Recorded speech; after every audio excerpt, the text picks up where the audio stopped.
नमस्कार दोस्तों, स्वागत है आपका अपना ही यूट्यूब चैनल टुडे एग्जाम पर। दोस्तों, आज की इस वीडियो में हम 13 मार्च के सभी चारों शिफ्ट में जीके सेक्शन से जो भी प्रश्न पूछे गए, सभी प्रश्नों को एक ही साथ एक ही वीडियो में लेकर आ गया हूं। दोस्तों, ये वीडियो उन भाई बंधुओं के लिए रहेगी जिनका अभी एग्जाम बाकी है। मैराथन क्लासेस समझिए यहाँ पे, क्योंकि आप यहाँ पे 60 से अधिक प्रश्नों को देखेंगे। साथ ही साथ इसके 6 टाइम आपको जो है एक्स्ट्रा फैक्ट देखना है। तो कब करीब जो है आपका 350-400 के करीब जो है यहाँ पे आप क्वेश्चन कवर करेंगे। तो जिनका एग्जाम है अच्छे से सुने, ध्यान से सुने। चलिए दोस्तों, शुरू करते हैं। पहला प्रश्न हमारा है जो पूछा गया था कि भारत के नियंत्रक एवं महालेखा परीक्षक कैग से संबंधित अनुच्छेद कौन सा है? Which article related to comptroller and auditor general of India. देखिए, एक बार एग्जाम में कैग का फुल फॉर्म पूछा गया था, तो कंट्रोलर नहीं कर देना है, कंप्ट्रोलर होता है, कंप्ट्रोलर। ठीक है, तो ये आपका अनुच्छेद 148 है ना। इसके अलावा जो भारत के वर्तमान में आपका कैग है वो गिरीश चंद्र मुर्मू है, जो देश के 14वें कैग के रूप में जो है पदासीन है। और कैग का क्या काम होता है? तो भाई, जो आपका भारत से संचित निधि होती है, आर्टिकल 266(1), इसके जो खर्च होते हैं, लेखा जोखा होता है, उसका हिसाब भी कैग के पास होती है, यानी ये रिस्पॉन्सिबल होते हैं। इसके अलावा भारत के महान्यवादी की नियुक्ति जो है, अटॉर्नी जनरल ऑफ इंडिया की नियुक्ति जो है, ये आपका कौन करते हैं? तो राष्ट्रपति करते हैं। कौन से आर्टिकल से? तो आर्टिकल 76 से। वर्तमान में भारत के अटॉर्नी जनरल ऑफ इंडिया कौन है? तो आर वेंकट रमनी है। इन्होंने किसका स्थान लिया है? तो के वेणुगोपाल साहब का स्थान लिया है। ठीक है। इसके अलावा महान्यवादी भारत सरकार के सबसे बड़े विधिक अधिकारी होते हैं या कानूनी अधिकारी होते हैं, जो आपका संसद के कार्यवाही में भाग लेते हैं क्या? तो हाँ, संसद के कार्यवाही में तो भाग ले सकता है, लेकिन वोटिंग नहीं कर सकता है, मतदान नहीं कर सकता है। ठीक है, ध्यान रखें। इसके अलावा राज्य सरकार के सबसे बड़े विधिक अधिकारी, जिस प्रकार से अभी आपने केंद्र में देखा कि भाई महान्यवादी होता है, अटॉर्नी जनरल ऑफ इंडिया होता है, उसी प्रकार से राज्य के अंदर महाधिवक्ता होता है, एडवोकेट जनरल होता है। और महाधिवक्ता की नियुक्ति राष्ट्रपति से नहीं करवाना है, चूंकि ये राज्य की बात है, तो ये आपका गवर्नर के जो है किया जाता है, राज्यपाल से किया जाता है। जैसे आप केंद्र में राष्ट्रपति को समझते हैं, अपने मन में बैठा के चलिए कि राज्य में गवर्नर ही राष्ट्रपति है। आपका जनरल कंपटीशन में बहुत सारे क्वेश्चन इजी वे में दोनों साथ साथ याद हो जाएगा। एक प्रश्न यहाँ पे, भारत का तैरता हुआ झील कौन सा है? फ्लोटिंग पार्क जो है आपका इंडिया में, है ना। तो ये तो बहुत कॉमन सा प्रश्न है, काफी सालों से पूछा चला आ रहा है एग्जाम के अंदर। तो लोकटक झील जो है ये मणिपुर में है, जो आपका फ्लोटिंग लेक है ना। इसे पार्क भी कह देते हैं, फ्लोटिंग पार्क। ठीक है, तो जल्ला प्लावित राष्ट्रीय उद्यान भी कह देते हैं। तो ये लोकटक झील है आपका मणिपुर में, और ये दुनिया का एकमात्र तैरता हुआ झील है। ठीक है, तो इसे ध्यान रखेंगे। ये भारत का ही नहीं, दुनिया का है। भारत का सबसे बड़ा झील जो है ये चिल्का लगून झील है, लगून झील है। और ये कहाँ पे है? तो ये आपका ओडिशा के अंदर है। और ये किस पानी का झील है भाई? तो नमकीन वाला खारा पानी का झील है, चिल्का झील। ठीक है। भारत की सबसे बड़ी मीठे पानी का झील जो है ये बुलर झील है, जो आपका जम्मू एंड कश्मीर में स्थित है। और ये प्लेट टेक्टोनिक, प्लेट विवर्तनिका का सिद्धांत हिंदी में जिसे बोलते हैं, इससे निर्मित हुआ झील है आपका बुलर झील। बाद बाकी जम्मू कश्मीर में और भी झील है, अनंतनाग, शेषनाग, नागनागिन, यानी जो भी सांप से संबंधित नाम है आपका लगभग जम्मू कश्मीर में होता है। जो भी ताल से संबंधित नाम है ये लगभग आपका उत्तराखंड में होता है ना। खुरपुसिया ताल, नौकछिया ताल, है ना, जो भी है इस प्रकार से राकस ताल, ये सभी जो है आपका लगभग उत्तराखंड में है। दुनिया की सबसे बड़ी झील कैस्पियन सागर है, जो खारे पानी की झील है, ये बात भी ध्यान रखना है। दुनिया की सबसे बड़ी ताजे पानी का झील जो है लेक सुपीरियर है। तो ये दोनों बात ध्यान रखना है, स्पेशली कि भाई सबसे बड़ा झील तो कैस्पियन सागर, क्योंकि अगर झील नहीं लगा हो तो बच्चे सागर देख के ही डर जाते हैं, अगर याद ना हो तो, है ना। याद है तब तो भाई आप पहाड़ भी याद रख सकते हैं। झीलों के अध्ययन को लिम्नोलॉजी कहा जाता है। इसके अलावा भारत में प्लेट टेक्टोनिक से अभी भी बताया भाई वुलर झील बना है जो आपका जम्मू कश्मीर के अंदर है। अगला प्रश्न, 2014 में भारत रत्न से किसे सम्मानित किया गया था? देखिए 2014 में इसलिए पूछा गया था क्योंकि ये यूनिक है अपने आप में, ये क्रिकेटर को मिला था, सचिन तेंदुलकर को, है ना। इस प्रकार से जो है क्रिकेटर को किसी और को भारत रत्न नहीं मिला है, तो सचिन तेंदुलकर राइट आंसर हो जाएगा। भारत रत्न की शुरुआत जो है 1954 में हुआ था और प्रथम प्राप्तकर्ता सर्वपल्ली राधाकृष्णन साहब थे, जो हमारे देश के पहले वाइस प्रेसिडेंट, और टीचर्स डे 5 सितंबर को इन्हीं के नाम पे मनाया जाता है। इनका एक पुस्तक है हिंदू क्यू ऑफ लाइफ, तो ये बात भी देखना है ना, हिंदू क्यू ऑफ लाइफ, ठीक है। इसके अलावा संगीत के क्षेत्र में प्रथम भारत रत्न जो है MS सुब्बालक्ष्मी, जो आपका कर्नाटक संगीत के जो है गायिका थी, तो इनको दिया गया है। इसके अलावा भारत रत्न प्राप्त करने वाले प्रथम नायक अभिनेता हीरो जो है MG रामचंद्रन है। दोनों साउथ के ही हैं, सुब्बालक्ष्मी भी साउथ की हो गई, MG रामचंद्रन साहब भी साउथ के हो गए, ठीक है। इसके अलावा वर्ष 2015 में अटल बिहारी वाजपेयी साहब को जो है आपका भारत रत्न दिया गया था। अटल बिहारी वाजपेयी साहब इस दुनिया में नहीं है, ठीक है। अटल बिहारी वाजपेयी के जन्मदिन पे 25 दिसंबर को सुशासन दिवस मनाया जाता है। ये भी आपसे क्वेश्चन HCM के अंदर किया गया था, है ना।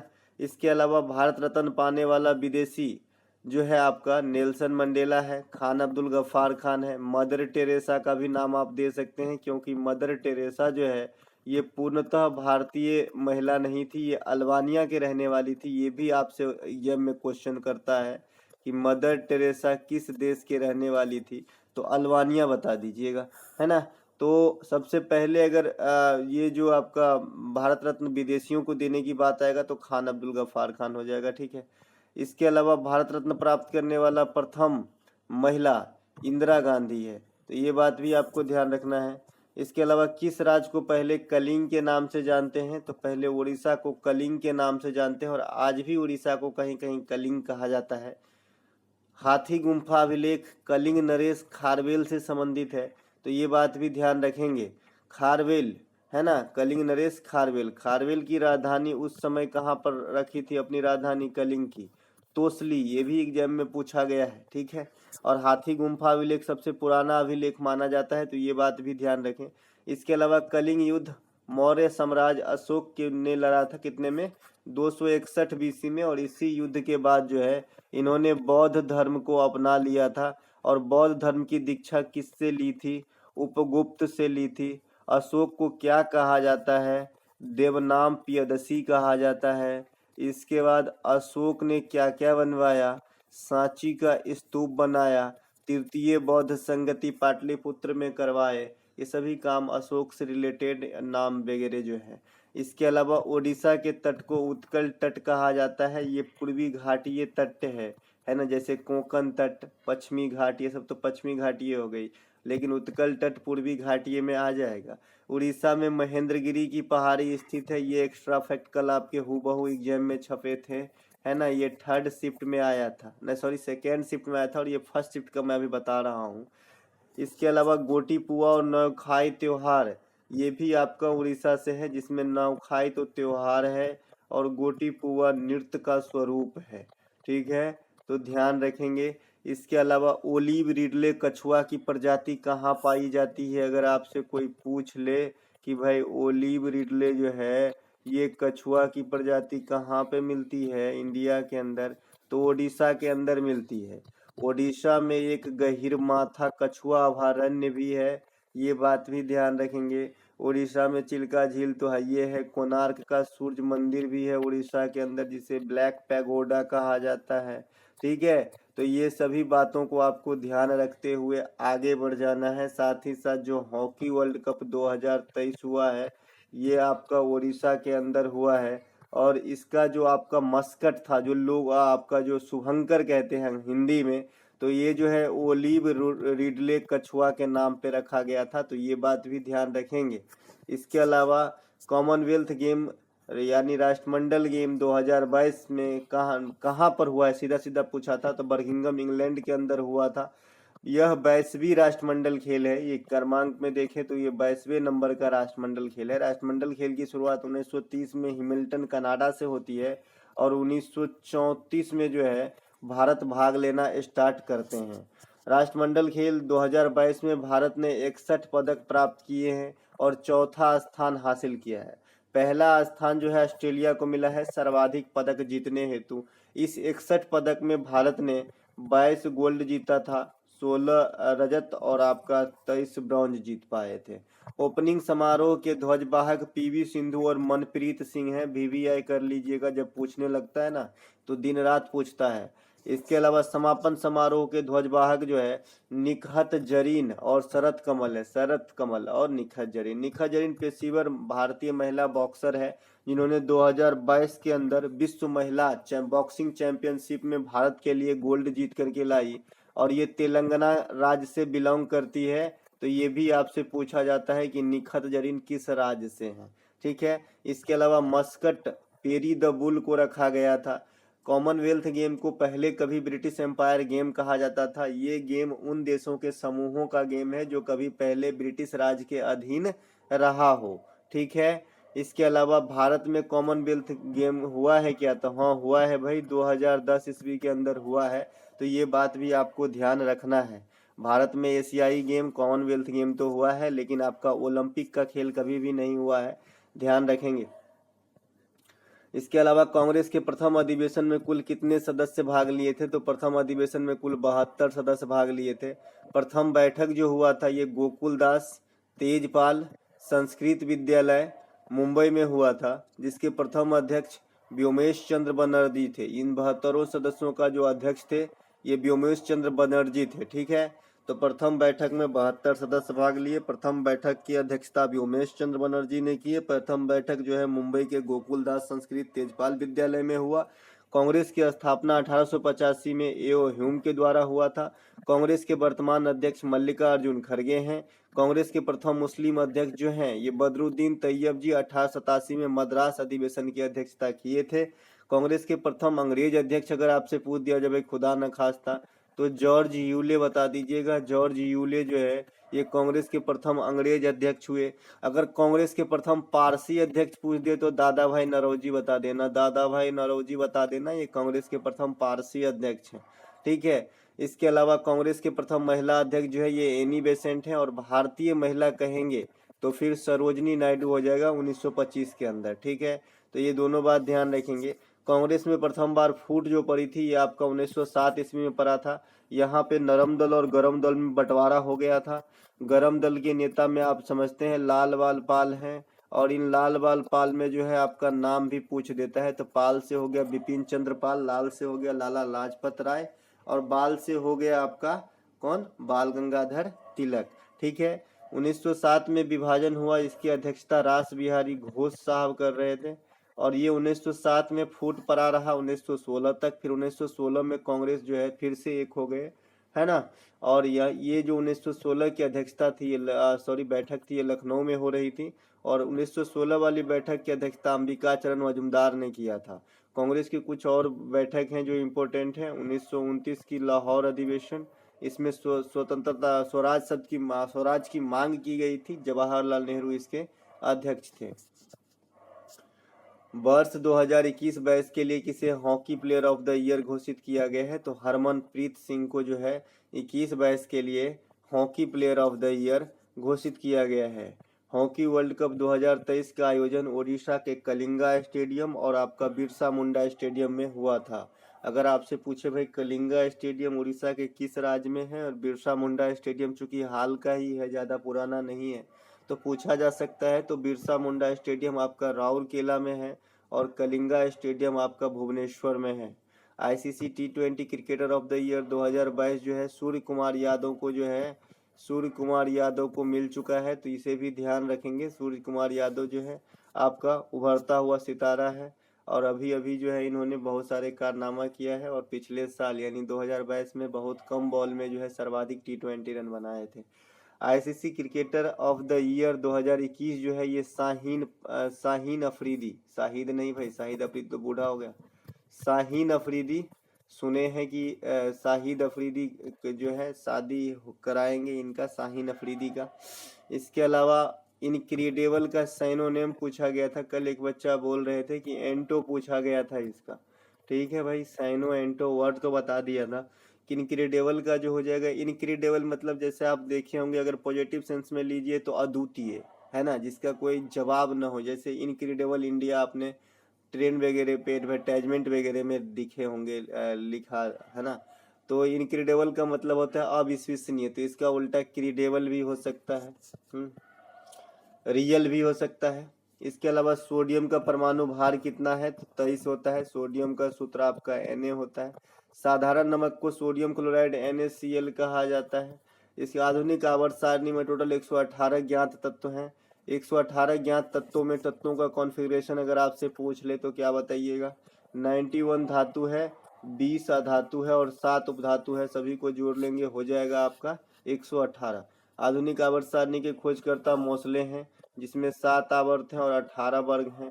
पुराने वाले में 7 आवर्त और 9 वर्ग हुआ करता था। पुराने वाले के खोजकर्ता मेंडेलीव थे, जिसमें 63 तत्व थे। एक क्वेश्चन और याद रखिएगा, जो जेड जो तत्व हैं, जो जेड जो तत्व जिसकी खोजे जाने की बात कही गई है, तो इसे सेकेंड समूह में रखा जाएगा। ये क्वेश्चन अभी 2-3-4 दिनों से गायब हो गया है, आएगा जरूर। शहनाई में कुल कितने अंगुली छिद्र होते हैं, तो शहनाई में कुल 7 छिद्र होते हैं। विश्व प्रसिद्ध शहनाई वादक बिस्मिल्लाह खां को 2001 में भारत रत्न दिया गया था, लता मंगेशकर के साथ में। ये बात भी ध्यान रखेंगे। हुमायूं का मकबरा किसने बनवाया था, तो हुमायूं का मकबरा जो है ये हमीदा बानो बेगम ने बनवाया था। दोस्तों आप लोगों के ही डिमांड पे मैं बहुत स्लो पढ़ा रहा हूँ, नहीं तो मैं बहुत मतलब इतना स्लो नहीं पढ़ाता हूँ, क्योंकि मैं ये सोच के धीरे पढ़ा रहा हूँ कि ये जो वीडियो देखेंगे उन बच्चे का एग्जाम बाकी है, ताकि उनको जो है अधिक से अधिक समझ में आए और एक ही क्लिक में सब कुछ सेट होता जाए, इसीलिए पढ़ा रहा हूँ। आप लोगों से बस एक ही निवेदन है कि हमारे जो इस चैनल है, ये जो आपका चैनल है, इसकी जो कंटेंट है अपने दोस्तों वगैरह में जो है शेयर कर दिया कीजिए, ताकि और लोगों तक पहुँच जाए। हुमायूं का मकबरा जो है ये बनवाया था आपका हमीदा बानो बेगम। जो आपका हुमायूं जब मर गया था, मकबरा स्वाभाविक सी बात है मरने के बाद ही बनेगी, तो इन्हीं का जो है ये विधवा थी, है ना। हुमायूं का मकबरा कहाँ पर स्थित है, तो दिल्ली में स्थित है। हुमायूं नामा के लेखक कौन है, तो ये गुलबदन बेगम है, ये भी मुगल शहजादी थी। इसके अलावा 2.5 दिन की झोपड़ा जो है कुतुबुद्दीन ऐबक, जो गुलाम वंश के संस्थापक भी हैं, गुलाम वंश को ममलूक वंश भी कहते हैं भाई, ध्यान रखना। 1206 में दिल्ली सल्तनत का प्रथम, अगर आपसे क्वेश्चन को कुछ इस प्रकार से पूछ लिया कि भाई दिल्ली सल्तनत के प्रथम वंश के संस्थापक, तो कुतुबुद्दीन ऐबक। इसे लाख बख्श कहा जाता है, लाखों का दान देने वाला कहा जाता है।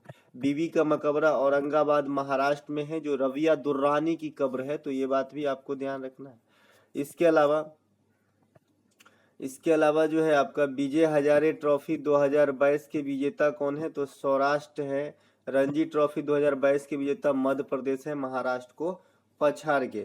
थोड़ा सा बीबी का मकबरा रबिया दुर्रानी का ही है क्या, इसको कंफर्म कर लीजिएगा।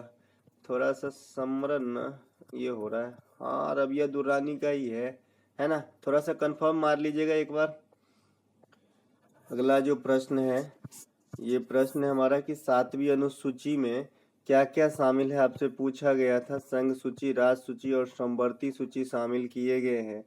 संघ सूची और राज सूची, समवर्ती सूची के कुछ चुनिंदा विषय आपको देख लेना है, किसी भी बुक में मिल जाएगा, क्योंकि यहाँ से क्वेश्चन इस फॉर्म में आ रहे हैं कि निम्नलिखित विषय किस सूची के अंतर्गत आती है।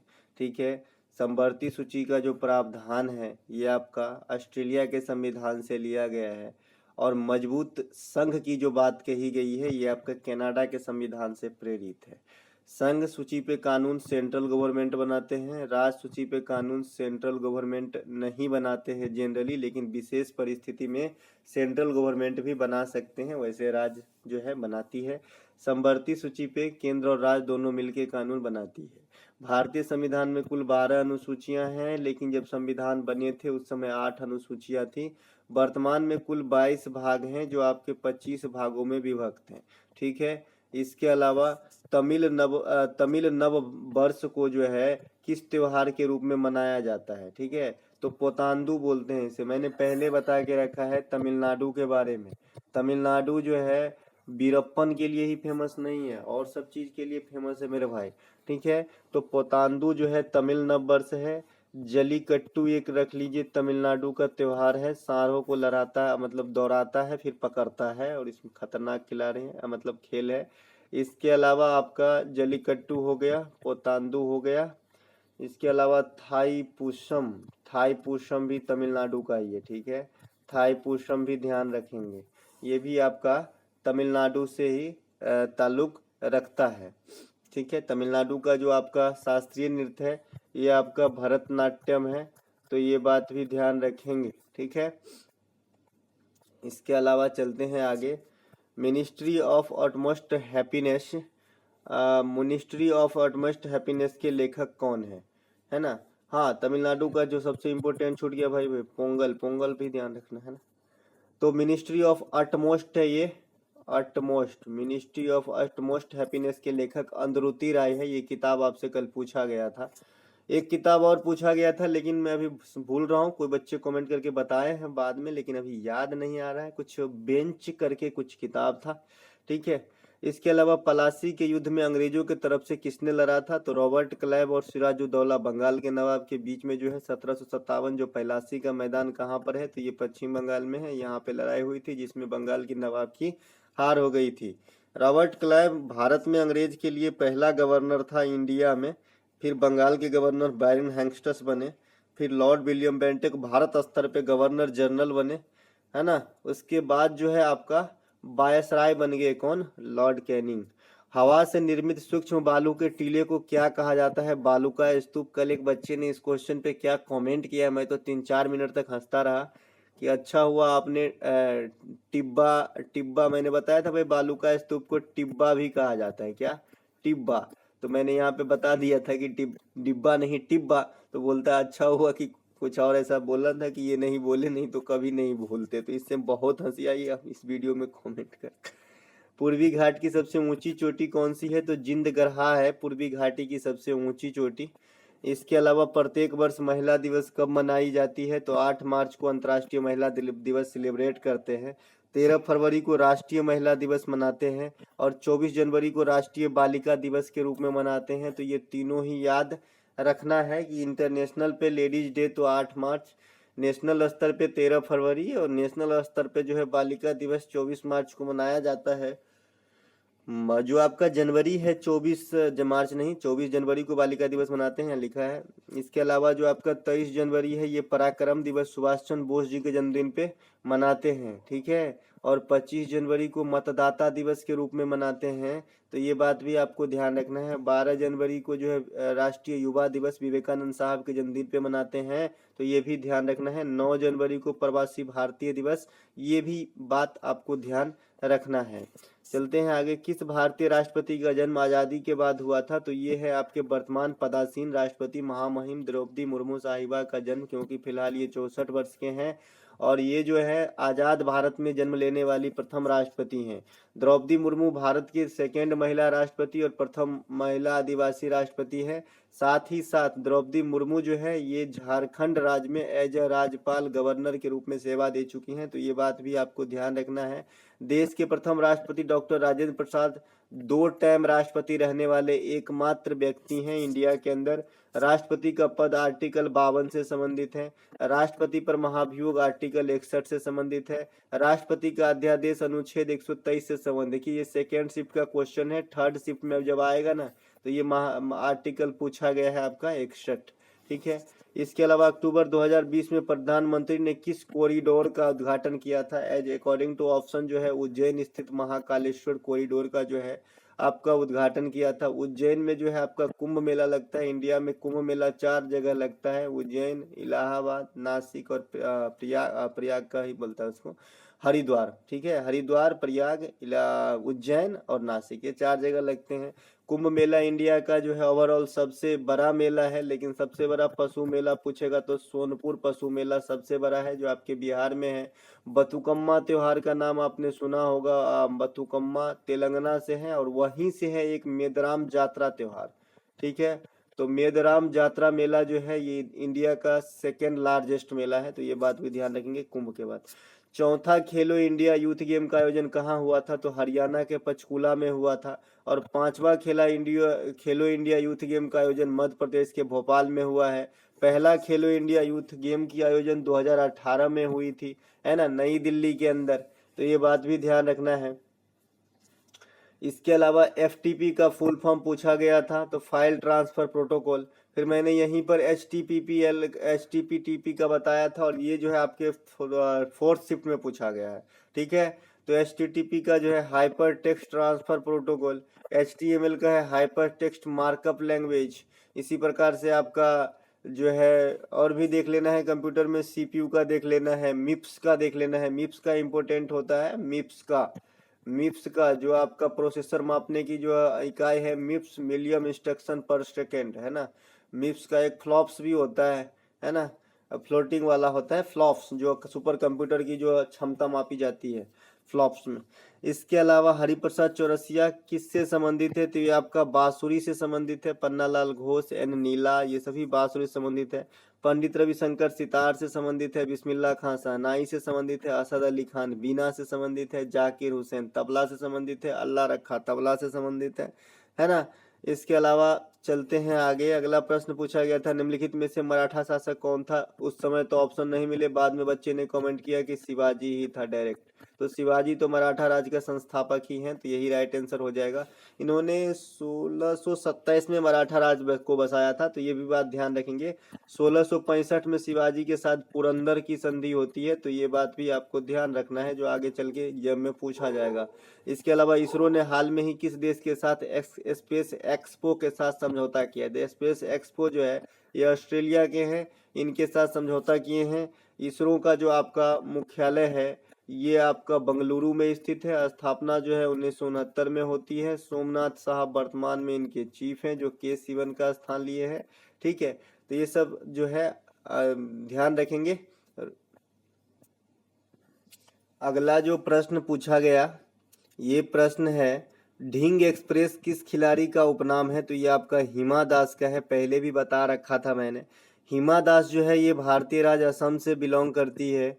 पायोली एक्सप्रेस जो है पीटी उषा को कहा जाता है, पायोली एक्सप्रेस, ठीक है। तो इसे बात भी ध्यान रखेंगे।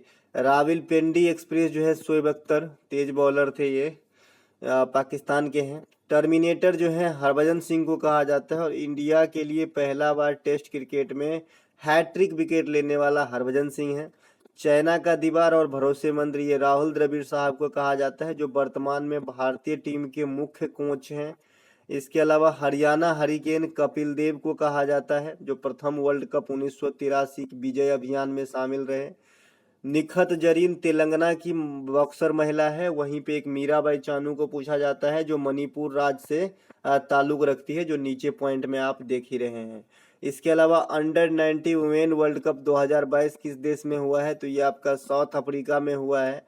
विजेता रहा है यहाँ पे आपका भारत, उपविजेता रहा है आपका इंग्लैंड।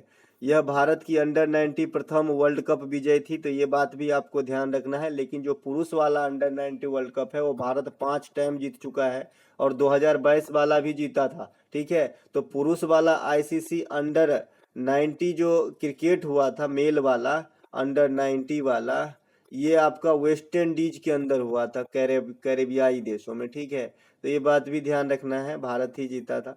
इसके अलावा ICC women world cup T20 अभी चल रही है, सॉरी खत्म हो गई, तो ये आपका 2023 में साउथ अफ्रीका में ही हुआ है। आईसीसी वर्ल्ड कप मेंस वाला 2023 के अंदर भारत में होना है, मजा आएगा। आईपीएल भी चालू हो रही है अप्रैल से, है ना। अभी WPL चल रही है, और मैं कल होगा नहीं तो परसों WPL देखने जाने वाला हूँ स्टेडियम में, तो आप लोगों के साथ जरूर कुछ ना कुछ शेयर करूँगा वहाँ का, है ना। इसके अलावा वुमेन T20 वर्ल्ड कप 2024 का आयोजन कहाँ होगा, ये भी प्रश्न पूछे गए। कल थर्ड शिफ्ट में स्पोर्ट्स से 3 से 4 क्वेश्चन पूछे गए, ठीक है। तो यहाँ पे जो आपका वुमेन T20 वर्ल्ड कप 2024 होना है, ये आपका बांग्लादेश के अंदर होना है। कहाँ पे होना है, बांग्लादेश के अंदर होना है। फीफा विमेन वर्ल्ड कप 2023 भी होना है, तो न्यूजीलैंड और ऑस्ट्रेलिया के बीच देश में होना है। फीफा वर्ल्ड कप 2026 मेन वाली होनी है, तो अमेरिका, कनाडा और मैक्सिका में होनी है। फीफा जो 2022 में समाप्त हुई अभी अभी, तो ये कतर में समाप्त हुआ। यहाँ पे विजेता अर्जेंटीना रहा था और उप विजेता फ्रांस में रहा था, है ना। इसके अलावा फीफा अंडर 20 वर्ल्ड कप 2023 कहाँ पर होगा, तो इंडोनेशिया में होगा। सभी बातों को ठीक से समझिए। फीफा महिला वाला जो वर्ल्ड कप होगा ना 2023 में, तो ये न्यूजीलैंड और ऑस्ट्रेलिया में होगी। जो मेन वाली फीफा 22 में हुआ था, तो 4 साल के बाद 26 में होगा, तो अमेरिका, कनाडा, मैक्सिको में होगा। फीफा अंडर 20 वर्ल्ड कप भी होना है, जो आपके इंडोनेशिया में इसी साल होने वाली है, ठीक है। फीफा की स्थापना भी पूछा जाता है और मुख्यालय भी पूछा जाता है। तो 1904 में फीफा की स्थापना हुई थी और मुख्यालय जो है ज्यूरिख के अंदर है, ठीक है। फीफा में जो 3 पुरस्कार मिले थे, एग्जामिनर उसे भूले हैं, आपको नहीं भूलना है, पूछा जाएगा। भारतीय संविधान के किस, मैं फिर से एक बार याद दिला दूं, गोल्डन बॉल मेसी को मिला था और गोल्डन बूट जो है एम्बाप्पे को मिला था और गोल्डन ग्लोव्स जो है एमिलियानो मार्टिनेज को मिला था, ठीक है। इन लोगों का नाम इतने बड़े बड़े होते हैं। भारतीय संविधान के किस भाग में पंचायती व्यवस्था से संबंधित तथ्यों को दर्शाया गया है, तो भाग 9 में जो है पंचायती व्यवस्था को रखा गया है। और 11वीं अनुसूची भी पंचायती व्यवस्था से ही संबंधित है। 11वीं अनुसूची और भाग 9 ये दोनों पंचायती व्यवस्था से संबंधित है। इंडिया में पंचायती व्यवस्था की शुरुआत 1959 में राजस्थान के नागौर से हुआ था, ठीक है। अनुच्छेद 40 और अनुच्छेद 243 ये दोनों ही पंचायती व्यवस्था से संबंधित है, जिसमें 243 जो है इकलौता आर्टिकल नहीं है, इसके कई सारे पार्ट हैं, ABCDE IJ G, इस प्रकार से। 11वीं अनुसूची में अगर आपसे कोई पूछे कितने विषय हैं, तो 29 विषय को शामिल किया गया है। अशोक मेहता समिति, बलवंत मेहता समिति, सादिक अली समिति सभी ग्राम पंचायत से संबंधित समितियां हैं, है ना। इसके अलावा 73वां संविधान संशोधन अधिनियम कब बना, तो 1992 बता देना। और 73वां संविधान संशोधन लागू कब हुआ, तो 93 बताना। ये क्वेश्चन में क्लू है और आपके CGL में पूछा गया क्वेश्चन है प्री में, ठीक है। CGL प्री में जो है 22 में पूछा गया ये क्वेश्चन है कि भाई 73वां संविधान संशोधन अधिनियम कब लागू हुआ। तो खाली अधिनियम पूछा जाए कि कब पारित हुआ, तो 1992। और ये अमल होने लगा 24 अप्रैल 1993 से। तब से लेकर आज तक हम 24 अप्रैल को पंचायती राज दिवस के रूप में मनाते हैं। साथ ही साथ वर्तमान में पंचायती राज मंत्री गिरिराज सिंह हैं, ये भी पूछा गया था। पंचायत में सदस्यता के लिए 21 वर्ष न्यूनतम है। आइए भैया लोकसभा में बता दीजिए 25 वर्ष और राज्यसभा में न्यूनतम उम्र सीमा क्या है एंट्री के लिए, 30 वर्ष। पंचायतों का कार्यकाल कितने वर्षों का होता है, 5 वर्षों का होता है। पंचायत की जो चुनाव है ना वो कौन करवाता है, तो राज्य चुनाव आयोग करवाता है। तो ये बात भी आपको ध्यान रखना है पंचायत व्यवस्था से संबंधित फैक्ट में। अमेरिकी ओपन 2022 के महिला विजेता कौन है पूछा गया था, तो एगा स्वीटेक। रिपीट किया हुआ प्रश्न है, पहले भी पूछा जा चुका है, सभी फैक्ट दे चुका हूं। अमेरिकी ओपन 2022 में पुरुष विजेता जो है कार्लोस एल्कारेज हैं, तो ये बात भी ध्यान रखेंगे। दोस्तों अभी सवेरे के 5:30 बज रहे हैं और मैं आपके लिए वीडियो शूट कर रहा हूँ, क्योंकि थोड़ा जो है मैंने ये सोचा भाई जिनका एग्जाम बाकी है उनके लिए जो है कंबाइंड शिफ्ट वाला वीडियो इत्मीनान के साथ बनाया जाए, धीरे धीरे काफ़ी फायदा हो जाएगी। ऑस्ट्रेलिया ओपन 2023 में पुरुष विजेता जो है आपका नोवाक जोकोविच है। ऑस्ट्रेलिया ओपन 2023 के महिला विजेता सबलेंका है। तो आपको USA ओपन और ऑस्ट्रेलिया ओपन 2023 ही याद रखना है, क्योंकि पिछले 6 महीने का ही करंट आ रही है, ठीक है। अब जो है अमेरिकी ओपन और ऑस्ट्रेलिया ओपन ये दोनों हार्ड कोर्ट में खेला जाता है, कंक्रीट वाली मैदान में। फ्रेंच ओपन जो है क्ले वाली कोर्ट यानी मिट्टी के कोर्ट में। अब विंबलडन जो है ये घास के मैदान में खेली जाने वाली टेनिस की प्रतियोगिताओं में से है, ठीक है। ये ग्रैंड स्लैम से रिलेटेड जो है प्रतियोगिता है। हाल में ही टेनिस खिलाड़ी जो संन्यास लिया है ये रोजर फेडरर ही है, ठीक है। इसके अलावा अगला प्रश्न है हमारा, शिक्षा को मौलिक अधिकार के रूप में चिन्हित करने के लिए कौन सा संविधान संशोधन किया गया था, इस प्रकार के प्रश्न पूछे गए थे। तो 86वां संविधान संशोधन 2002 में 6 वर्ष से लेकर 14 वर्ष तक के बच्चों को निःशुल्क शिक्षा प्रदान किया जाएगा, ये उनका मौलिक अधिकार है, जिसे आर्टिकल 21 के A में रखा गया है। 104वां संविधान संशोधन एंग्लो इंडियन से संबंधित है कि लोकसभा में पहले 2 एंग्लो इंडियन राष्ट्रपति के द्वारा आर्टिकल 331 के थ्रू, ठीक है, आर्टिकल 331 के थ्रू प्रेसिडेंट के द्वारा 2 एंग्लो इंडियन को लोकसभा में जो है डिप्यूट किया जाता था। और आर्टिकल 333 के थ्रू गवर्नर के द्वारा उस संबंधित स्टेट में एक एंग्लो इंडियन को विधानसभा में डिप्यूट किया जाता था। लेकिन 104वां संविधान संशोधन के द्वारा ये सब जो है एंग्लो इंडियन वाली सिस्टम को खत्म किया गया। इसीलिए लोकसभा में अगर आपसे वर्तमान में कोई पूछे ईस्वी दे मतलब देखे कि भाई दिसंबर 2022 तक लोकसभा में कितने सदस्य होते हैं, एसएससी का ये स्टाइल है, तो 585 बताना। अब 552 कहना गलत होगा, लेकिन ये बोले कि पहले लोकसभा में शुरुआती दिनों में लोकसभा में कितने सदस्य हो सकते थे, तो 552 बता देना। ठीक है, लोकसभा में जो ये 550 सदस्य आप देख रहे हैं ये कहाँ कहाँ से आते हैं, तो 530 इलेक्ट होके आते हैं स्टेट से और 20 है आरक्षित आपका केंद्र शासित प्रदेश के लिए। ठीक है, दिल्ली और पुदुचेरी जो है अपना संसद सेलेक्ट करके भेजते हैं, तो ये बात भी ध्यान रखना है। संविधान में मौलिक कर्तव्य जोड़ा गया है 42वां संविधान संशोधन 1976 के द्वारा। ये आपका स्वर्ण सिंह समिति का अनुशंसा पे है। उस समय 10 को मौलिक कर्तव्य जोड़ा गया, लेकिन वर्तमान में 11 को मौलिक कर्तव्य है। इसे भाग 4 के ए में रखा गया है, 51 के ए आर्टिकल में रखा गया है, रसिया के संविधान से लिया गया है। ये सभी बात मौलिक कर्तव्य के बारे में थी। अगला है संपत्ति के अधिकार को जो हटाया गया, ये आपका 44वां संविधान संशोधन के थ्रू संपत्ति के अधिकार को फंडामेंटल राइट से हटाकर विधिक अधिकार बना दिया गया है। और ये 1978 में इस प्रकार की घटना हुई थी और बाद में इससे संपत्ति के अधिकार को आर्टिकल 300 के ए में रखा गया है।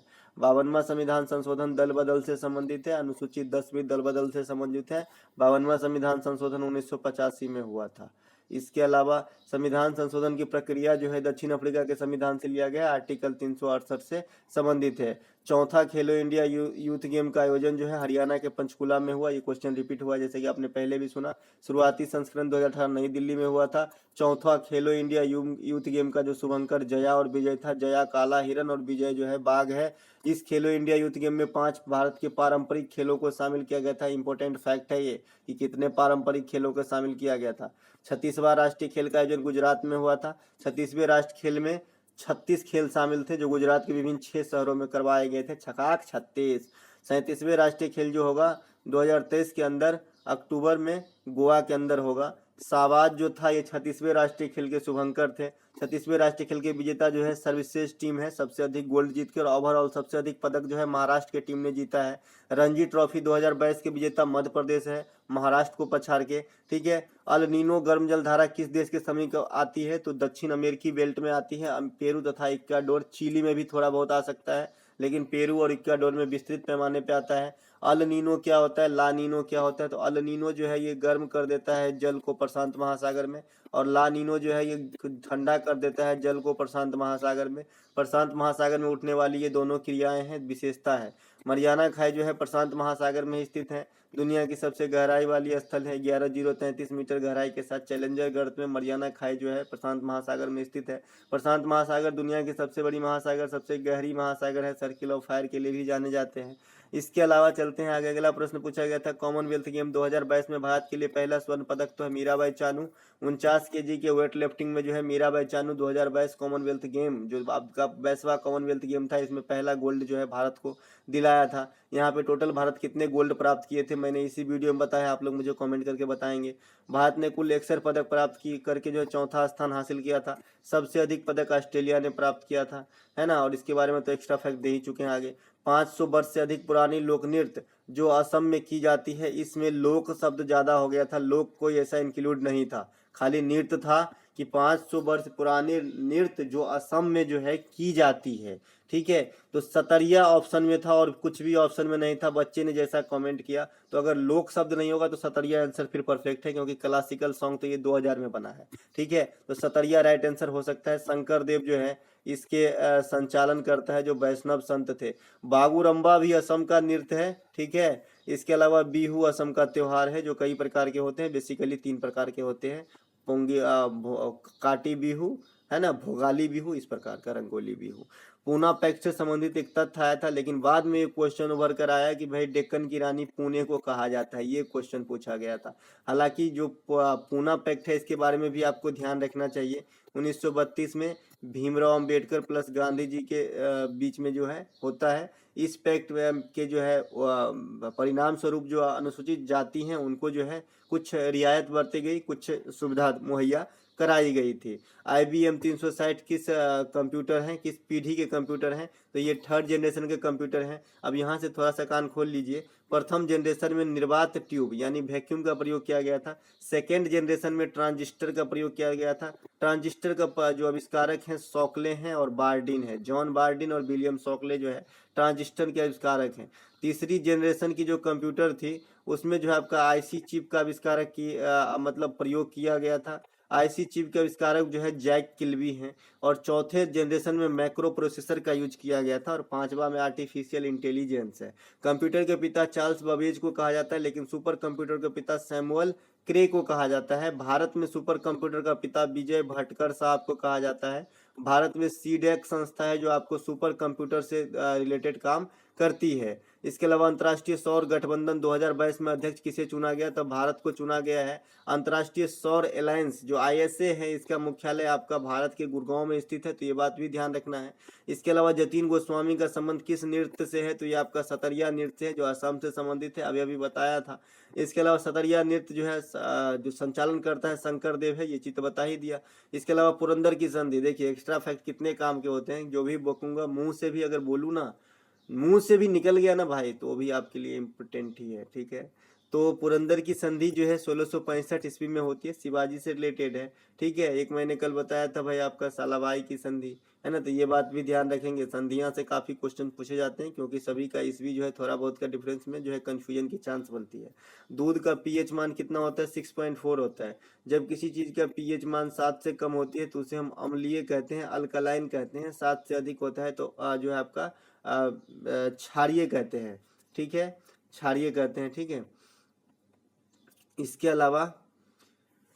अलावा अल्कलाइन कहते हैं 7 से अधिक को, रॉन्ग बोला गया भैया यहाँ, 7 से अधिक को अल्कलाइन कहते हैं, क्षारीय कहते हैं, 7 से कम को एसिटिक कहते हैं, अम्लीय कहते हैं, ठीक है।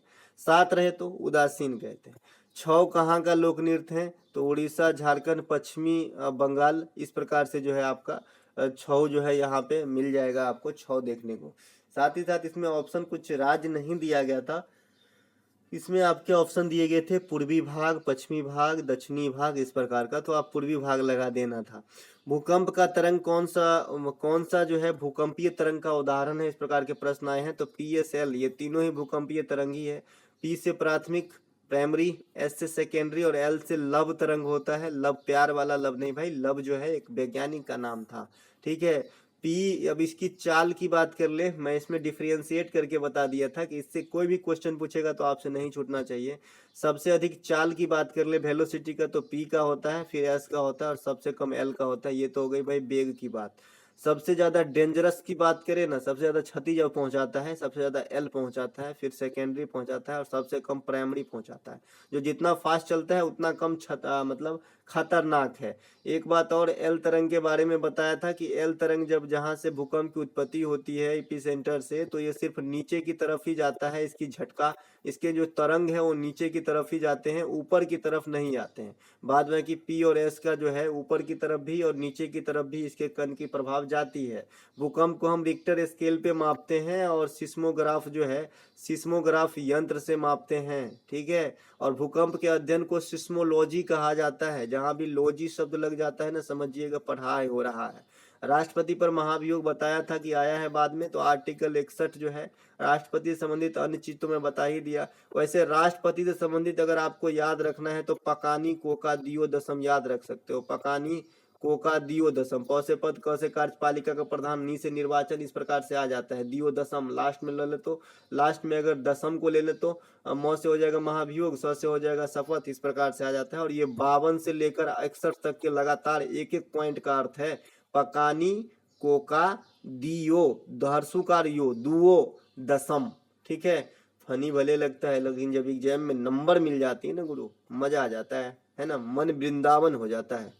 पायलट प्रोजेक्ट योजना की शुरुआत किस केंद्रीय मंत्री के द्वारा किया, नितिन गडकरी। ये बीजेपी से संबंधित मंत्री हैं, जो आपका बीजेपी शासित गवर्नमेंट में कैबिनेट मंत्री है ना। और ये महाराष्ट्र राज्य से ताल्लुक रखते हैं, काफी अच्छे कैरेक्टर हैं। नीति आयोग का प्रमुख कार्य क्या है, तो राज्य को कल्याणकारी बनाना, इसे राज्य के समस्या को निपटाने के लिए जो है प्रयास करना या सुझाव करना।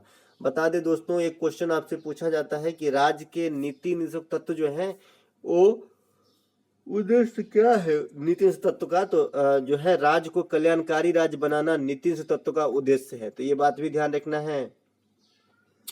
नीति आयोग की स्थापना जो है ये आपका 2015 में हुआ था। 1 जनवरी को योजना आयोग का स्थान लिया था। प्रथम उपाध्यक्ष अरविंद पनगड़िया और प्रथम सीईओ सिंधु श्री खुल्लर और अध्यक्ष तो पीएम ही होता है, तो ये आप जानते ही हैं, है ना।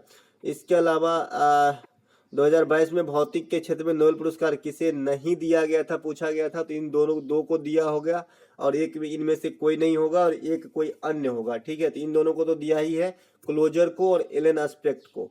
साथ ही साथ नोबेल पुरस्कार की थोड़ी सी बात करना यहाँ पे उचित रहेगी। तो चलिए नोबेल पुरस्कार की थोड़ी सी बात कर लेते हैं। कल भी बताया था 1901 में स्टार्ट होता है 5 क्षेत्रों में, बाद में इकोनॉमिक्स को 1968 में ऐड किया गया तो एक और क्षेत्र बढ़ गया, इसीलिए अब 6 क्षेत्र में दिया जाता है। नोबेल पुरस्कार जो है रॉयल स्वीडिश एकेडमी के द्वारा प्रदान किया जाता है, लेकिन जो शांति का नोबेल पुरस्कार है ये नॉर्वेजियन नोबेल कमेटी के द्वारा दिया जाता है। शांति का नोबेल पुरस्कार जो है नॉर्वे की राजधानी ओस्लो में दिया जाता है। बाद बाकी सभी नोबेल पुरस्कार जो 5 अन्य बच गए हैं ये आपको स्टॉकहोम में दिया जाता है जो स्वीडन की राजधानी है, ठीक है। नोबेल पुरस्कार की शुरुआत डायनामाइट के आविष्कारक अल्फ्रेड नोबेल के जो है याद में किया जाता है और प्रत्येक वर्ष 10 दिसंबर को जिस दिन अल्फ्रेड नोबेल साहब की मृत्यु हुई थी उसी दिन नोबेल पुरस्कार की घोषणा की जाती है। भारत के लिए सबसे पहले नोबेल पुरस्कार 1913 में रविन्द्रनाथ टैगोर साहब गीतांजलि राइट के लिए जीते थे। रविन्द्रनाथ टैगोर साहब को गुरुदेव भी कहा जाता है और गुरुदेव की उपाधि जो है महात्मा गांधी ने दिया था, और ये सब बात आपको ध्यान रखना है। इसके अलावा 9वीं आयुर्वेदिक कांग्रेस की बैठक कहाँ हुई थी, तो ये आपका गोवा में हुई थी 9वीं आयुर्वेदिक कांग्रेस की बैठक। अगला प्रश्न, तांबा और जस्ता से मिलने वाली मिश्र धातु को क्या कहते हैं, तो भाई पीतल कहते हैं। ये कोई क्वेश्चन पूछने की बात है। कावेरी की सहायक नदी कौन कौन सी है, तो अमरावती, हेमावती, भवानी, है ना। आपने हेंगकौल झरना का नाम सुना होगा, हेंगकौल झरना, ये आपका हेमावती जो है नदी इसी पर स्थित है, हेंगकौल झरना, ठीक है। ये बात भी ध्यान रखेंगे। इसके अलावा एक किताब से प्रश्न आया था जो अभी तक क्लियर नहीं है, शायद एक लड़का बताया था लेकिन मुझे अभी याद नहीं आ रहा है। तो दोस्तों ये थे आपके 13 मार्च 2023 के सभी शिफ्ट CHSL के प्रश्न। अगर आपको अच्छा लगा हो तो लाइक कर लीजिएगा। मिलेंगे एक नए वीडियो में, तब तक के लिए जय हिंद।